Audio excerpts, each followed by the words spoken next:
My name is Mike Meredith, and I have the privilege of moderating this distinguished group of professionals. I'm an executive vice president with Lockton and senior employee benefits consultant. Prior to joining Lockton 5 years ago, I had a successful career as practice leader and senior employee benefits consultant at Willis Towers Watson. Icuba, who are with today, stands for Independent Colleges and Universities Benefits Association. It's a multiple employer welfare association comprising 26 K-12 schools, colleges, and universities based in Florida. It's rare to work with an employer group such as Icuba that is passionate about offering the highest level of health care to its employees and their families. It's even more remarkable that Icuba's HR committee, Icuba board, and executive team, led by Mark Weinstein, has improved the health outcomes of its employees every single year.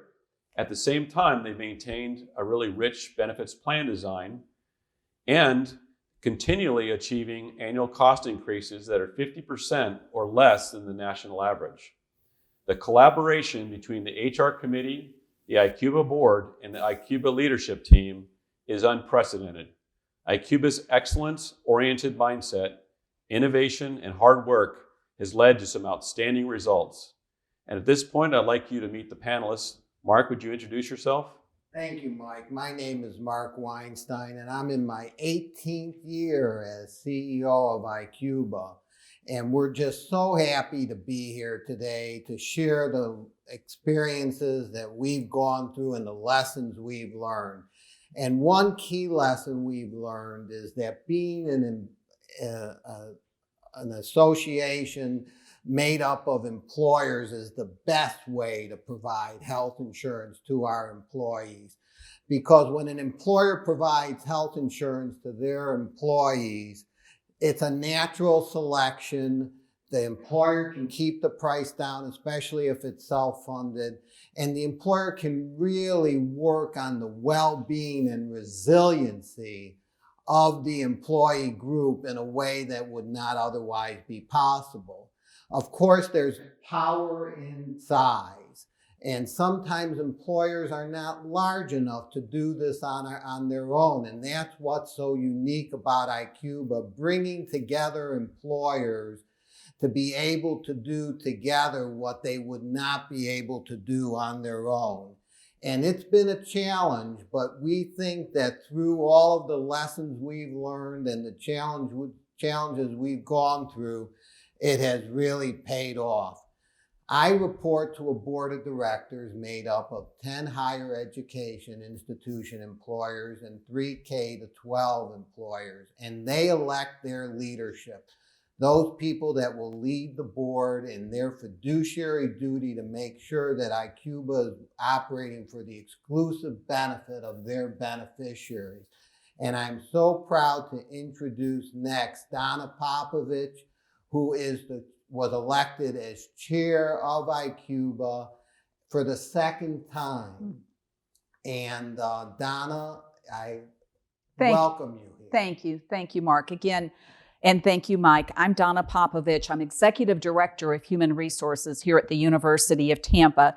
And those who know me know I've been here for 36 years at the University of Tampa. Wow. So I have managed benefits in multiple ways. We followed the very conventional, traditional ways of managing benefit welfare plans for our faculty and staff, and came to the idea that we wanted to do things new. We wanted a new way and a different way, and was part of the founding group that created Icuba. More to come as we talk through this regarding Icuba. Thank you. And I'm Jennifer Adelman. I'm the Director of Benefits and Wellbeing for Rollins College. We're just north of Orlando, Florida. We're a smaller private liberal arts school. And I have over 20 years of experience in benefits and wellbeing programming and management. Started in human resources consulting, managing Fortune 500 companies and their benefit programs. And then I have experience managing a public employer as well. And I've joined Rollins 10 years ago, and I've been very impressed with the partnership we have with Icuba and all the member schools, and just the value that this partnership brings to our employees and members. And I'm happy to talk about it today. And Jennifer was elected vice chair and will become the chair when Donna's term is over. Thank you for the introductions, Mark, Donna, and Jennifer. Mark, could you tell us a little bit about Icuba, a little bit more information about that, and also how did Icuba get started? Sure, Mike. So Icuba is a nonprofit, self-funded, multiple employer welfare arrangement that serves 26 private Florida education employers and more than 8,600 employees. Prior to the pandemic, we actually had 9,200 employees. And Icuba is regulated by the Florida Office of Insurance Regulation. So we are held to the highest standard to ensure that we are operating with proper amounts of cash to meet all of our liabilities. In 2002, a group of leaders from the independent colleges and universities of Florida, both from HR and from finance, got together and said, you know, we can probably do a better job together providing employee health insurance to all of our employees than we could do on our own. And somebody must have done this already. We can't be the first ones coming up with this idea. So they searched the country and they found in 2002 that in fact Tennessee was doing this. And so the 8 founding members of Icuba, one which is out of business, Nova Southeastern University was one of the first founding members, Florida Tech, Rollins College, University of Tampa, Palm Beach Atlantic University, St. Leo University, and Edward Waters College came together to form Icuba so that we could provide the employees of these great institutions better health insurance than would be able to be provided by the employers doing it all on their own. The first year, Mike, was rough.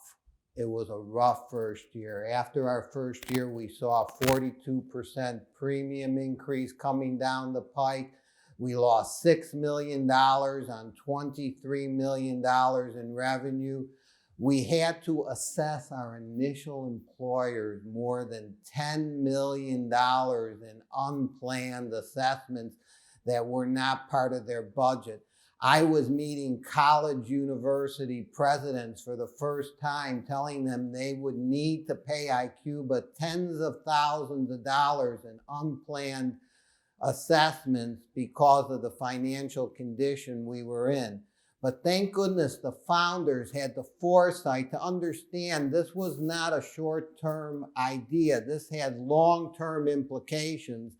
And the employers had a 5-year membership agreement. And through that 5-year membership agreement, we stuck to it.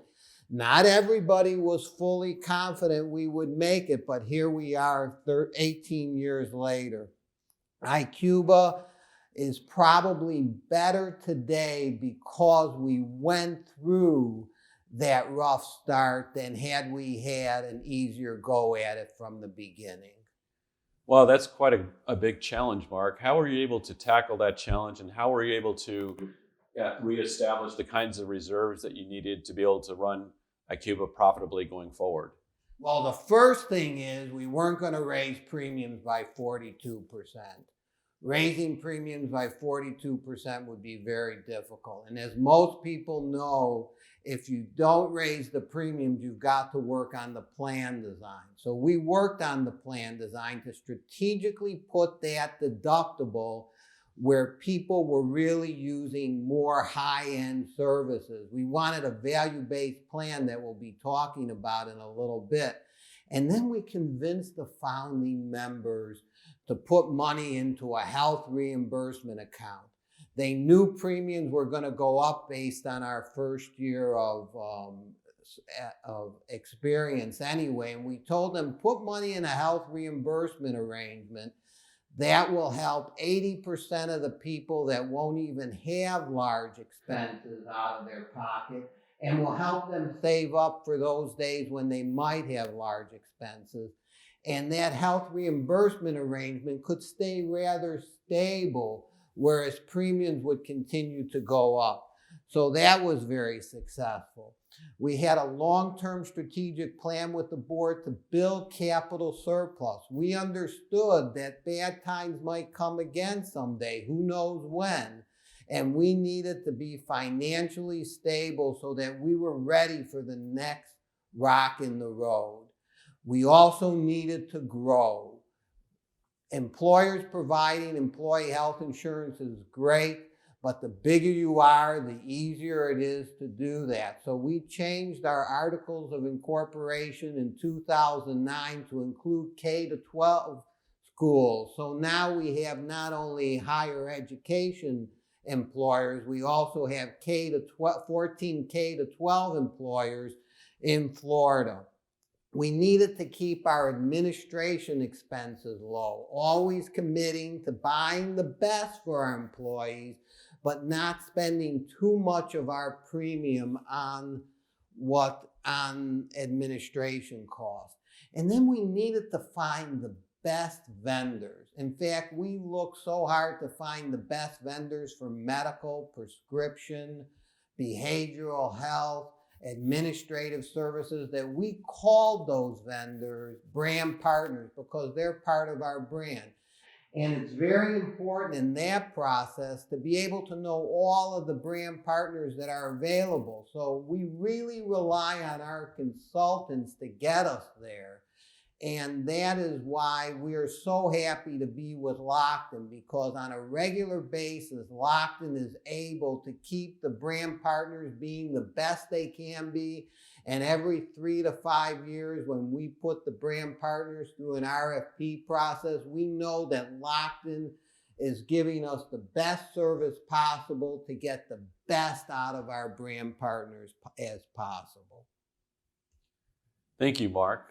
Donna is one of the founding members of Icuba. What do you think after the first year or so? What were the biggest challenges that you faced being with the University of Tampa? I will go back to that first year. Mark did a very eloquent job of describing after the first year, but I'm going to talk about us as a group of colleges and universities gathering that first year and starting an insurance plan, really an insurance company. So, we finished the first year with quite a few bumps in the road. It was not an easy year. And the thing about it is, it was a startup insurance company, but we're not startup universities or colleges. We are long existing, stable university and colleges. And I tell you what, the number one reason for our success beyond that first year is our commitment.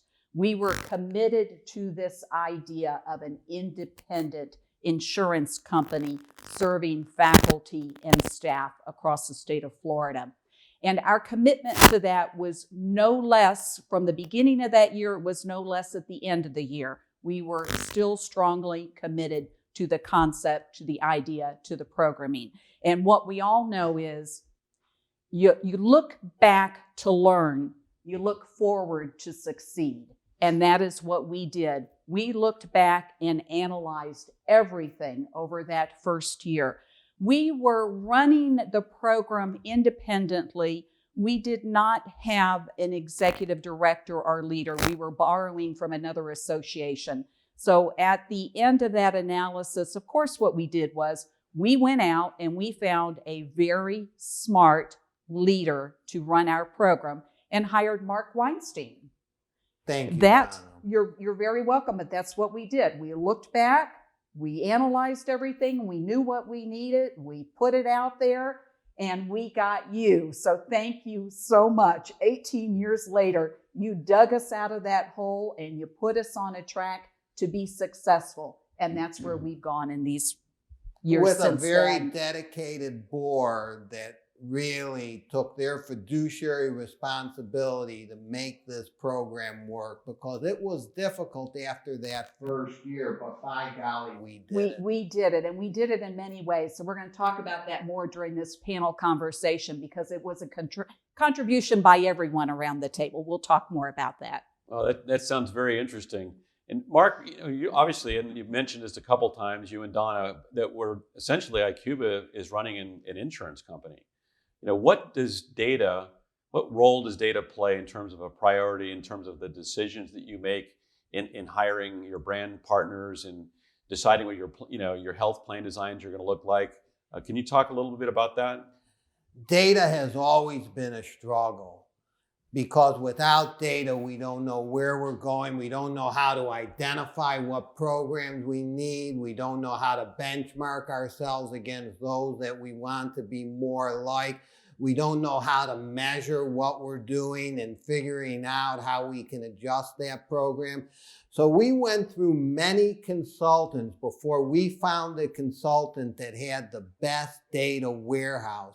And we found that consultant in Lockton. Lockton really was chosen by Icuba as our most recent consultant because of your ability at Lockton to give us data. Because as I said before, we didn't want to give all of our medical, prescription drug, behavioral health, administrative services all to one brand partner, because each brand partner has their own skills and abilities.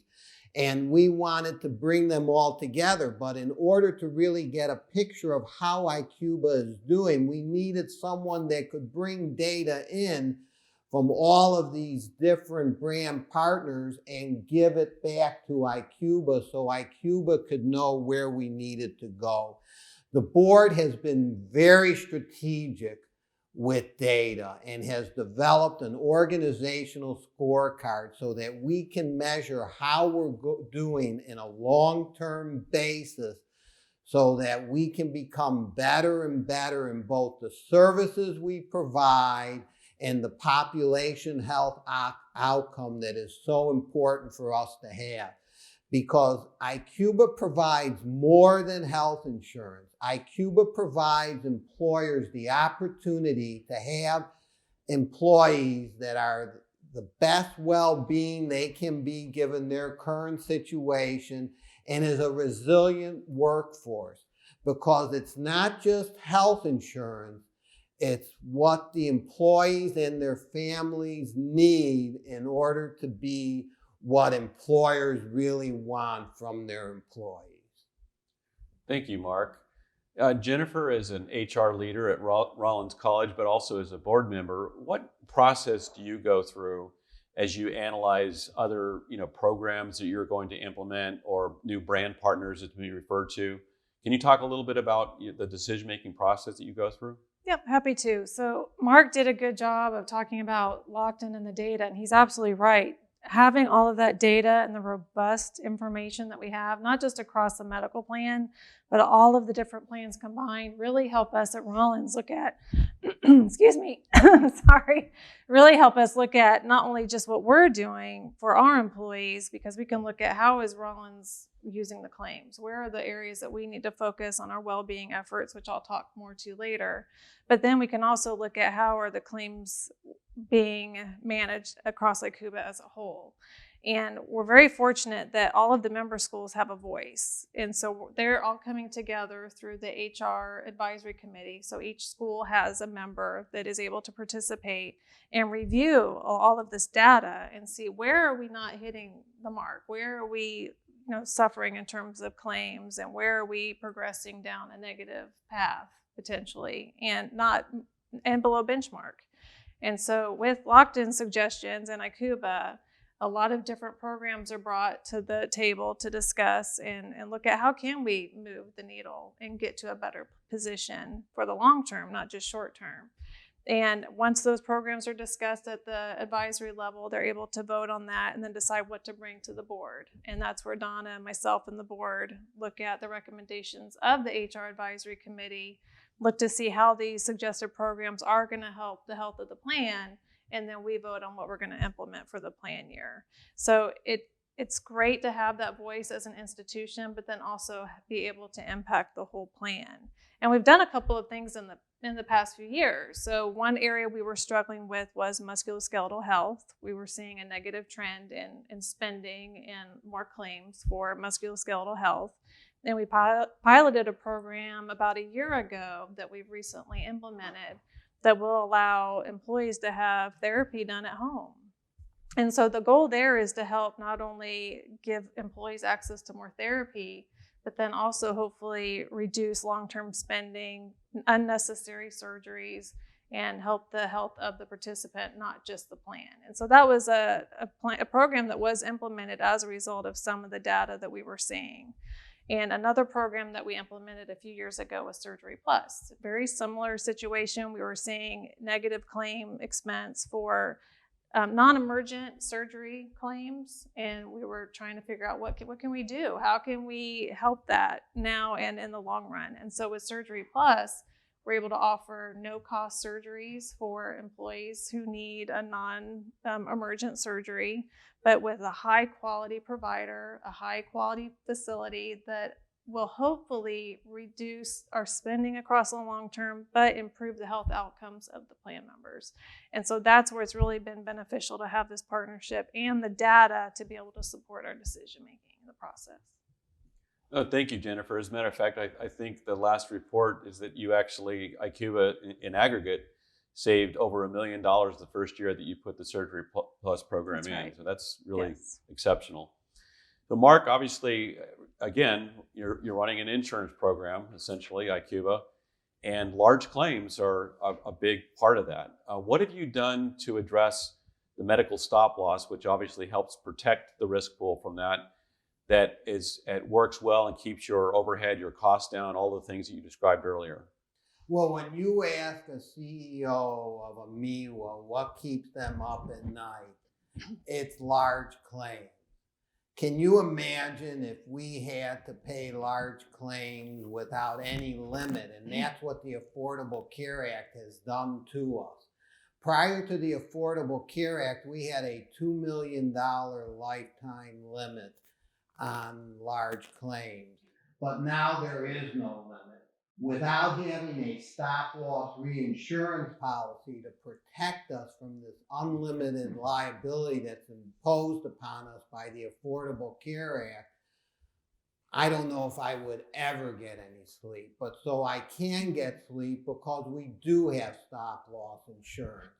So with stop-loss insurance, it's so important, like in anything else, to just buy what we need. And what I mean by that is not buying catastrophic protection where we're just trading dollars. We're paying a lot of premium, but then we're getting a lot of reimbursement for the large claims. We want to find that sweet spot.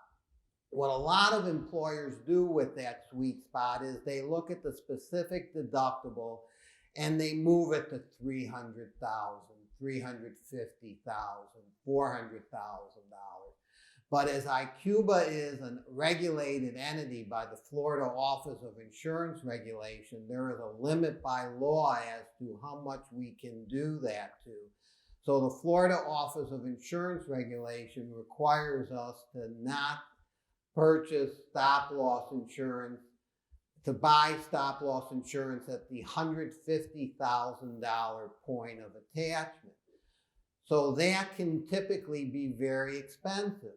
But as Icuba built up its capital reserves, we had the opportunity to attach to that $150,000 specific point of attachment something called the specific aggregating deductible corridor, so that we can say that, okay, reinsurer, you're going to give us reimbursement for claims over $150,000, but only once it hits $5 million, $6 million, or $7 million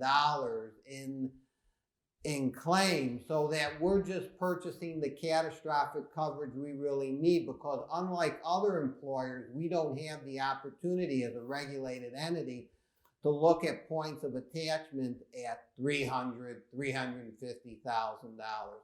But actually, through this process, I think others can still use the specific aggregating deductible corridor, even if they have larger points of attachment above the Icuba $150,000 point of attachment, because it might help them also reduce their aggregate costs if they have the proper capital reserves to be able to do that. And the reason you need the proper, accurate capital reserves to do that is you don't know when the claim's going to come in. What happens if it comes in at the very beginning of the year? You've got to have the cash available to cover those large claims. It sounds like the fact that you've been really good about building up an appropriate reserve has allowed you to be more prudent in your purchasing and your fixed costs. So that's great. I'd like to ask you, Jennifer, about what does it mean to you at Cuba as far as the value-based insurance plan design? Yeah, we often have to remind our employees that our plan is different, but in a good way. And with the value-based plan design that we have with Icuba, we try to put more emphasis on low cost or no cost, high value, services, and put more employee cost share for the services that maybe not be as of high value or maybe more expensive. So for example, we try to remove the financial barriers for preventive care, even beyond what ACA requires. We try to make it so that it's affordable. We want employees to be able to go and access those preventive care services, whether it's just a wellness checkup or if it's a screening that maybe ACA might not require to be covered at 100%. And so we're trying to really get employees to not have an excuse not to get those preventive care services. And then on the other hand, we try to put more cost on the employee where it's things that might be an emergency room visit that's not for emergencies. So we might maybe give more of a cost share for those services where we want employees to have more of buying decisions and where they're going to use their healthcare dollars, basically. And how does that support Icuba's vision specific to access and care, basically engaging the employees and their dependents in the healthcare plan? Sure. Well, research shows that the value-based plan design removes the barriers and it increases plan adherence or well-being adherence, and it also helps overall health outcomes. And so being able to remove the barrier of cost does help employees with those preventative care services, helps to hopefully prevent those maybe a smaller claim from becoming a larger claim, a minor medical issue from becoming a major medical issue, and hopefully help the plan's health in the long term as well. And what are some of the ways that Icuba has modified their plan to be value-based? So like I said, our plan is different, but in a good way. We do have a deductible plan, but our plan is different. We don't require that the employee has to meet the deductible for all services. And that can be confusing, especially to the providers out there. So one thing we have to try to do is educate the employees so that they're an advocate of themselves, an advocate of the plan, and so they can push back on those providers and explain how their plan works. And so that can be a challenge for them sometimes, but it is a good problem to have. And we especially see problems sometimes with specialist visits. For example, we don't require a deductible, and a lot of them aren't used to that. And so when the members are going to their specialist office and they're asking to be charged more than they should, we're encouraging our members, push back on them, understand how your plan works. And we're starting to see some improvement in that area. We are seeing some providers are starting to accept our plan a little bit more than they would in the past, because I think the high deductible health plan got employers to think one way, where our plan is actually better than that. And we also have a very generous preventative care benefit, like I said, beyond what even ACA requires. Again, providers aren't used to that. So we removed that financial barrier to get preventative services like colonoscopies and mammograms, even if you're not at the recommended age, even if it's not preventive, but maybe diagnostic. We don't want employees to not go and get that service because they're worried they're going to walk out with the bill. We don't want someone to not go get a colonoscopy because they're worried they're going to wake up with a bill because a doctor found a polyp. And so it's been really good that we've been able to encourage our employees to do that with not having co-insurance or even a copay to pay for those services. And we're trying to educate them on that benefit so they utilize it more. No, that's outstanding. Sounds like by removing those barriers, you're able to have better population health, which leads to lower costs and better outcomes. Absolutely. That's great. So, Mark, what does Icuba member should have the whole philosophy of having a patient-centered medical home? Can you talk a little bit about that? Sure, I can, Mike. one of the main reasons that the board chose a health reimbursement arrangement over a health savings account was so that an employee or any other member of that employee's family can go to their primary care physician and not worry about any cost barrier. With the HSA, as Jennifer just spoke to, many times you need to meet that HSA deductible before you can access those services without any cost. Unfortunately, because of that deductible, that creates a barrier. By having a health reimbursement arrangement, the board gave the plan design of Icuba the flexibility to say, these services are too important to have any cost barrier whatsoever, and the patient-centered medical home is one of those places. Because we never know in life what's going to happen.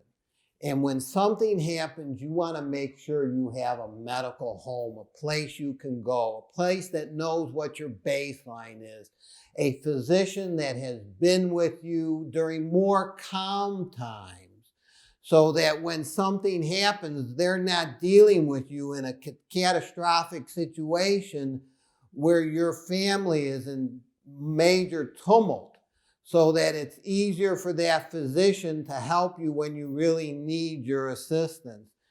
And Icuba has done very well with this. 70% of our adult members have a primary care physician, which according to our data warehouse analysis is significantly above benchmark, and we're very proud of that. We think the PCP, the internist or the pediatrician that's in a high-performing network can provide our members and their families the home they need, that knows them and works with them and is regularly available for them, and there's absolutely, positively no cost barrier whatsoever to access those services. That's outstanding. Thank you, Mark. Jennifer, would you mind describing some of Icuba's well-being initiatives?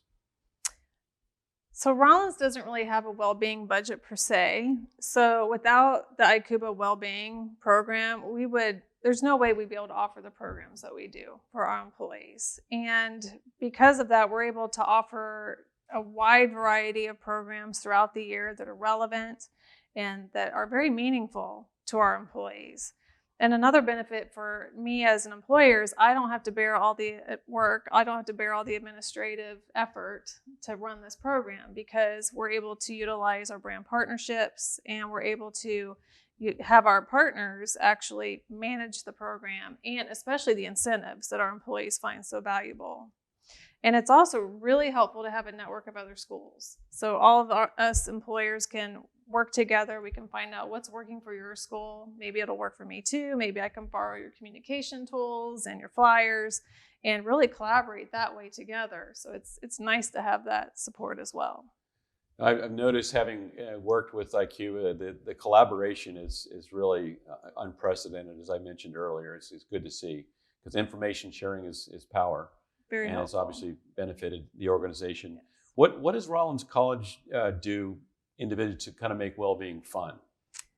We do have a committee of faculty and staff members, and they meet on a regular basis. And what they talk about is what are the programs our employees want to see? What will they participate in?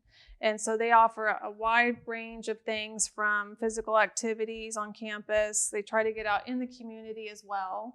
So they try to participate, well, at least before COVID, they try to participate in 5Ks. We've done a dragon boat race. They also try to do bike to work day. And one of our most popular events is an annual scavenger hunt that we do. And Sounds like fun. It's really fun, especially on our lovely campus. And we try to do clues where employees find a spot on campus based on the clues. And at that location, there'll either be a well-being activity or they'll learn a well-being fact. And anybody that participates in that, we try to have them work as teams, so it's a great team building exercise as well. But they also get entered into a raffle for free Nike shoes.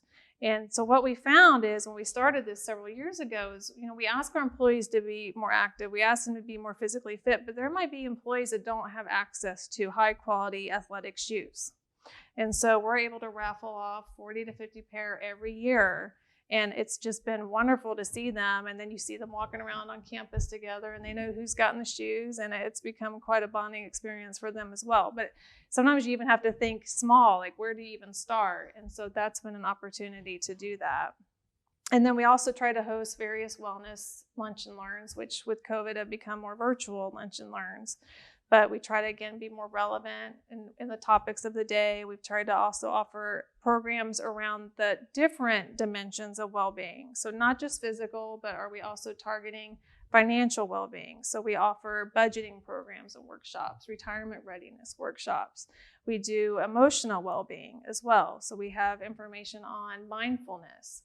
And so we've really tried to be holistic in our approach to that. And then we've also tried to even offer programs to our departments. So we have a departmental grant where they're able to apply and they're able to offer a program to their immediate teams. And so that way it's not us just doing programs across the whole college, but now they're all also doing it in their own little pockets across campus. And one team, for example, they use the grant to buy a mindfulness app for their team. And so they do the mindfulness meditations whenever they have team meetings. And they have found that that's really solidified them as a team with teamwork. It's brought calm to them across their team. And so it's been really exciting too, just to see kind of the momentum that it's been gaining across the campus that way. That's great. It sounds like you're doing a lot of fun and interesting things. Thank you, Jennifer.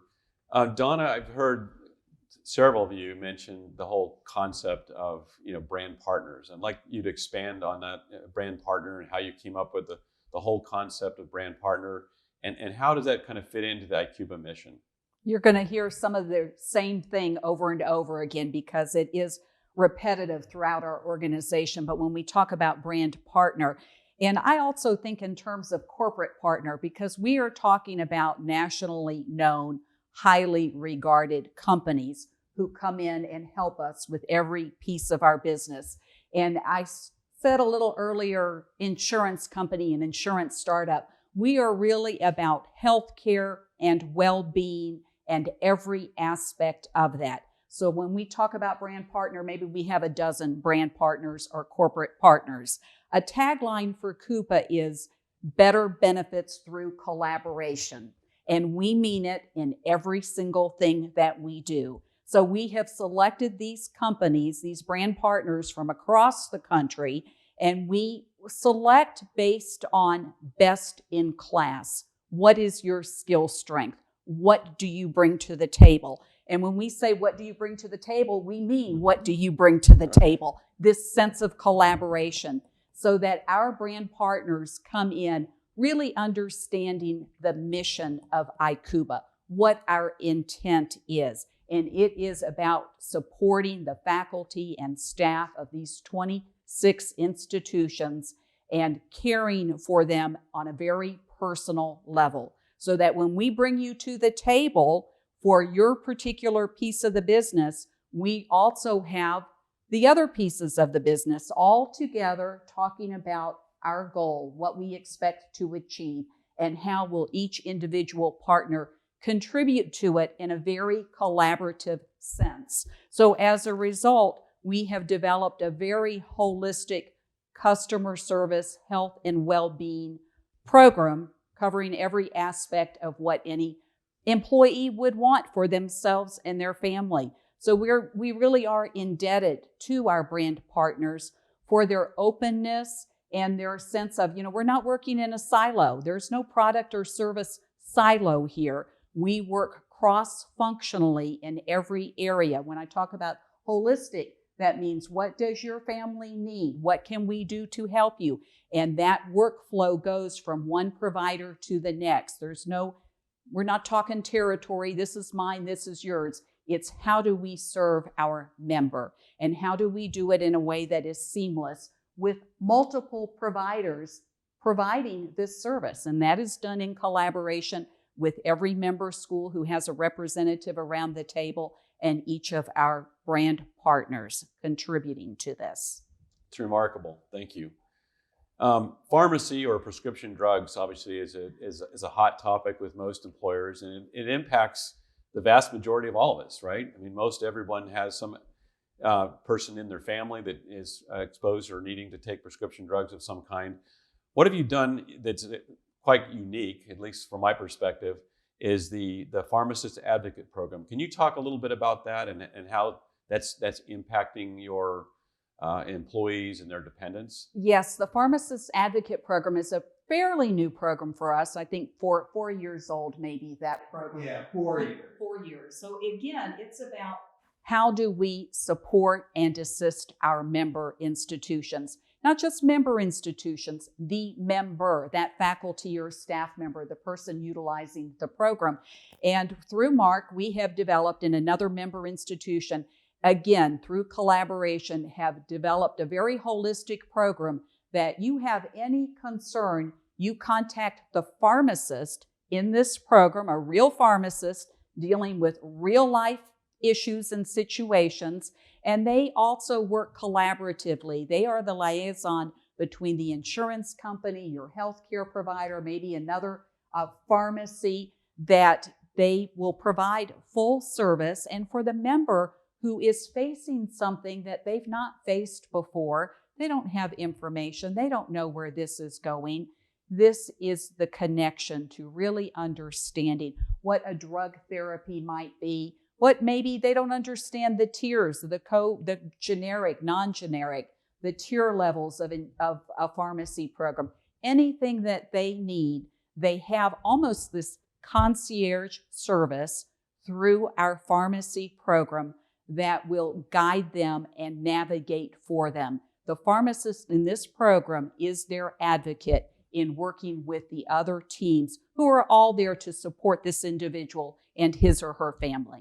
And not part of the PBM that sometimes employees end up not trusting that much. Correct. That is correct. And the connectedness between the employee and the pharmacy person on the other end, because it's another institution and a member school. I mean, there is just this affinity and this relatedness to it that you know that that other person is there to help you, that you can trust them, that they are going to do everything that they can, and not just one-on-one, it's throughout the entire program, because again, they are also connected to your other providers.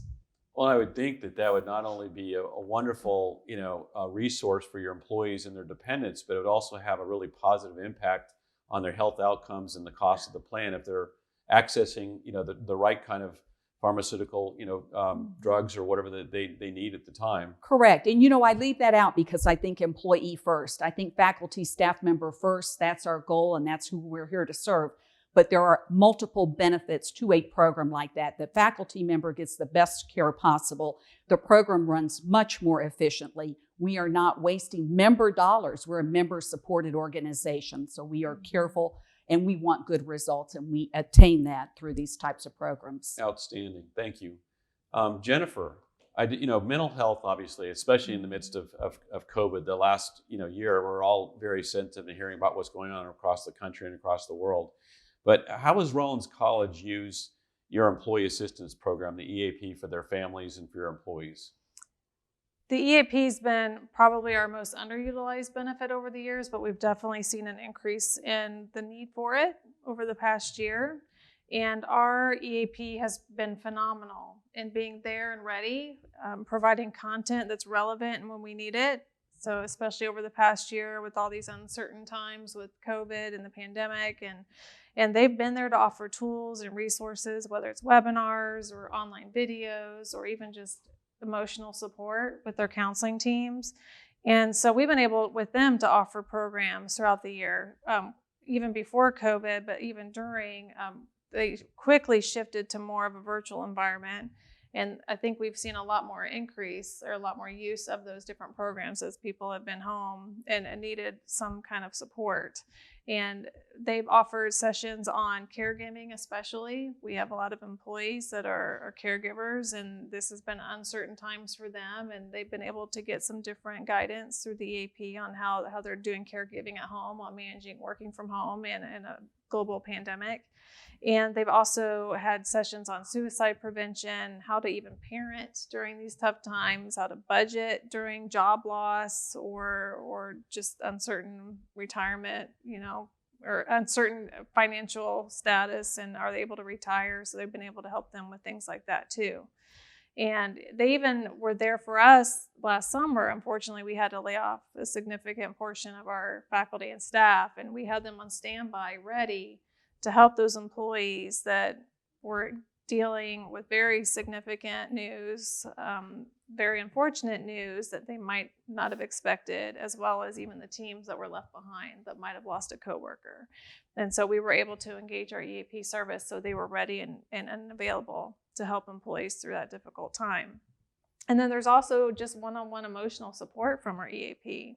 Employees have access to free counseling sessions every year for a variety of different issues. And it's not even just for the employee, but even for their family members. So if their family members living at home and they're also experiencing something that's challenging for them, they're able to utilize our EAP counseling services for free. And that way we can treat not just the employee who's coming to work at every day, but we want to treat the employee as a whole person. So we're able to help them through those difficult situations at home. Each employee at Rollins College, even if they're not enrolled in the medical plan, That's because right. you need to know that all your employees have access to reduce stress wherever it might appear. Absolutely. There's absolutely no barrier to receive any kind of emotional help through our EAP plan. That's great. Can you talk a little bit also, Jennifer, about telemedicine? I know that's becoming more and more popular, and especially in the midst of COVID, I think more employers are seeing more activity. Can you talk about Teledoc, the telemedicine program that Icuba and Rollins College is benefiting from? Telemedicine absolutely has taken off in the last year. And I think some of our employees have become surprised that we've had it. We've had telemedicine and we've offered Teledoc for a couple of years now at a very low cost. But I think there's definitely more engagement with it. COVID kind of forced our hands with it, but more and more employees are experiencing telemedicine, and they're finding that they're really appreciating the value that it brings to them and their family members. It's helping our caregivers that might be caring for a child at home, and now they're able to seek immediate care at a more convenient location, more convenient time for them at very little cost. We have an extremely low copay for them to get those services, $5. For them to get that, for them and their covered dependents. And the employee feedback has been very positive. They've appreciated being able to do that and being able to get a peace of mind. Sometimes when you don't know what's going on with your loved one or yourself at home and you're sick, you're able to get a visit pretty much immediately and get treatment, usually within an hour. And sometimes that enables employees to even get back to work quicker too. I had to call them at 5:30 in the morning. I got a call back in 10 minutes. Wow. Where else at 5:30 in the morning Absolutely can right, I yeah. have, because I'm not able to sleep. I need to take care of this issue. Right. And I don't know about you, but my kids always tend to get sick when the doctor's closed. So I'm able to call and get care for them immediately. And it's just a tremendous peace of mind for me as a parent, even to make sure they can get care right away at low cost. And I know that providers, a lot of them are reluctant to offer telehealth before the pandemic, but I think this has forced their hand, and employees, I think, are embracing it more and more. I think that healthcare is really going to have to adapt to meeting employees where they are. No, that's great. Yeah, thank you for that.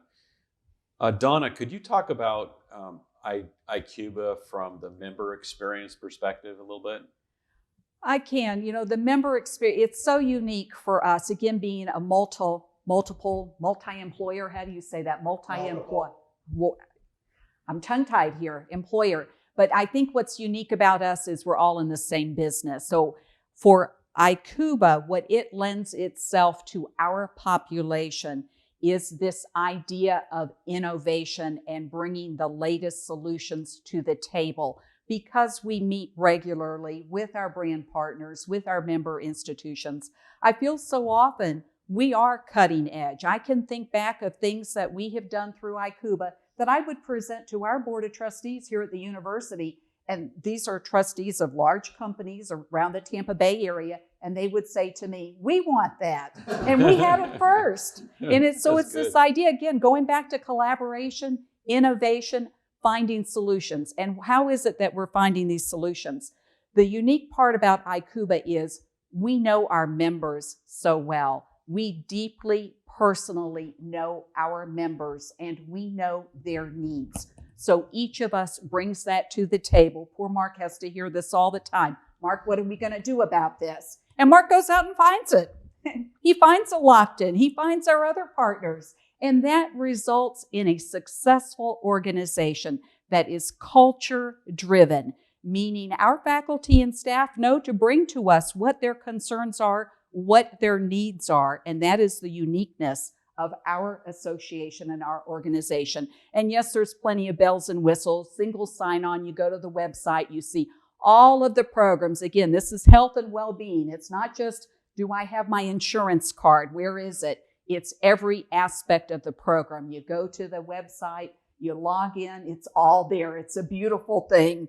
Our debit card, just click, yes, I have money. Money is still coming in. The convenience of these things. Our just-in-time programming. Lockton was the best during the beginning of COVID here. And I get lots of information from lots of organizations. And Lockton, I don't think this is supposed to be a commercial, but Lockton was number one. Thank you. And I said it early. I said it months ago at the very beginning of this. This just-in-time information through our brand partners, the ability to speak directly to our members, to write in our monthly newsletter exactly what they need, to come up with these webinars to guide them in real time with the real specifics that supports their needs today. Excellent. Well, thank you so much. Just to kind of wrap up, Mark, Donna, Jennifer, are there any other things that you would like to add as we kind of come to the close of our presentation today? I'd say it's been a great journey. We were this very conventional, traditional, I was running my own shop for health insurance, going through the renewal every year, doing it on my own, trying to explain to our faculty and staff why we were having double-digit renewals. I wasn't an expert in any of these things. I have my own strengths. Now we have a Rollins. They have their strengths and the other member schools, and again, our corporate partners, and the key is collaboration, that we bring our best to the table. Everyone brings their best, and as a result, it's been a good ride, and I continue to look forward to see where we go. It will be exciting, and we believe that together we're able to do much more than would have been possible on our own. We have many member employers and are joining a group that they would not be able to obtain this level of benefit on their own in this way. But as I hope we got across here, this did not happen overnight. And through going through some adversity, we became stronger for it. And through years and years of building up capital surplus and programming and learning and being willing to learn, we've been able together to provide so much more than any of us could have been able to provide on our own because we're willing to collaborate. And it's the leadership of people like Donna and Jen that make that possible, because it's not easy being on a board. It's a lot of time commitment. Things don't always run smoothly. There's all types of issues they need to consider, but they are committed and aware, willing to learn, and willing to oversee. And to challenge the status quo. You get 20-some independent thinkers from our corporate partners to our member institution, to our executive director. Right. We don't roll over and say, not today. Right. We deal with it. That's awesome. Jen, do you have anything you'd like to? Yeah, I agree with the comments so far, and especially coming, like I said, from the corporate world where I worked with the team that had to manage all the administration of a plan and do all the things that Lockton does for us and Icuba does for us. It's so refreshing to come into Rollins when I did and work through Icuba and all the different member schools and our brand partners and offer such a program that we have, but not have all of that administrative burden on myself. I'm not in it alone. If I have a question, I can call Donna. I can ask her for her opinion.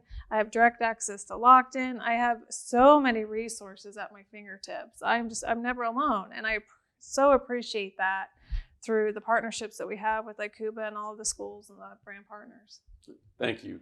Mark, Donna, Jennifer, thank you very much for your participation in our presentation today. Thank you, Thank Mark. you. Thank you, Mike.